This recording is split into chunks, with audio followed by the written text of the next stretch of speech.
কক্সবাজার সমুদ্র সৈকতে বালিয়াড়ি কেটে খাল বানিয়ে ফেলেছে দুটি রিসোর্ট ও রেস্তোরাঁর মালিকপক্ষ। রিসোর্টটি আবার নিজেদেরকে ইকো রিসোর্ট বলে দাবি করছে। খাল কাটায় পানির স্বাভাবিক গতিপথ পরিবর্তনের পাশাপাশি দ্বিখণ্ডিত হয়ে গিয়েছে সৈকত।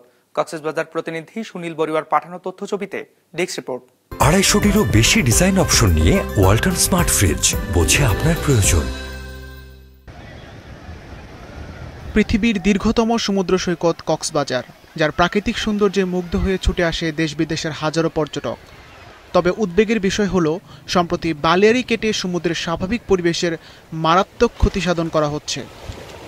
সমুদ্র সৈকতের কলাতলি পয়েন্টের উত্তর পাশে Divine Eco Resort and Restaurant এবং প্যাসিফিক বিচ রেস্তোরাঁ সম্প্রতি পানি নেমে যাওয়ার জায়গায় বাঁধ দিয়ে চলাচলের রাস্তা তৈরি করে বিচ প্যাসিফিক কর্তৃপক্ষ। এতে ভারী বর্ষণে সেখানে জলাবদ্ধতা সৃষ্টি হয়। হোটেল কর্তৃপক্ষ পানি নিষ্কাশনের জন্য বালিয়াড়ি কেটে দেওয়ায় সৈকত দুই ভাগে বিভক্ত হয়ে পড়েছে। কক্সবাজার ঘুরতে এসে দেখলাম যে এখানে কক্সবাজারের একদম সি বিচের মাঝে যেই নালাটা দেওয়া হয়েছে, এটা আসলে আর্টিফিশিয়াল ভাবেই আমাদের দ্বারাই তৈরি।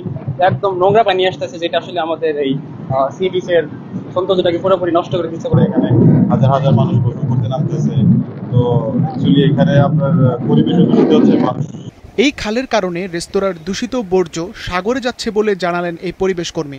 এখানে যারা ব্যবসা রয়েছে তাদের ইচ্ছে মতো এখানে যে সমুদ্রের দীর্ঘ বালিয়াড়ি, এই বালিয়াড়ি কেটে এখানে ছড়া করা হয়েছে। যে ছড়া থেকে এখানে বিভিন্ন হোটেল মোটর জনের মলমূত্র সরাসরি সমুদ্রে যাচ্ছে। এই মলমূত্রের সাথে এই পর্যটকরা এই সমুদ্রে গোসল করছে। এদিকে বাদ দেওয়ার বিষয়টি স্বীকার করলেও বালিয়াড়ি কাটার বিষয়টি অস্বীকার করেন দুই রেস্তোরাঁ কর্তৃপক্ষ। ব্রিজের পাশে যে প্লটগুলো আছে, ওই রাস্তার পানিগুলো প্লটে আসে, প্লট থেকে আবার এই ব্রিজে নিচ দিয়ে চলে এসে এখানে অনেক পানি অনেক বৃষ্টির কারণে একদম জমে গেছে।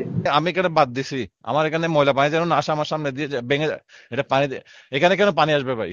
আমার ওই যে ওটা যে দিক থেকে পানিটা নামতে সোজা নেমে যাবে, ওটা এখন 2 বছর ধরে এখানে দিয়ে আমার জায়গা ভেঙে যাচ্ছে।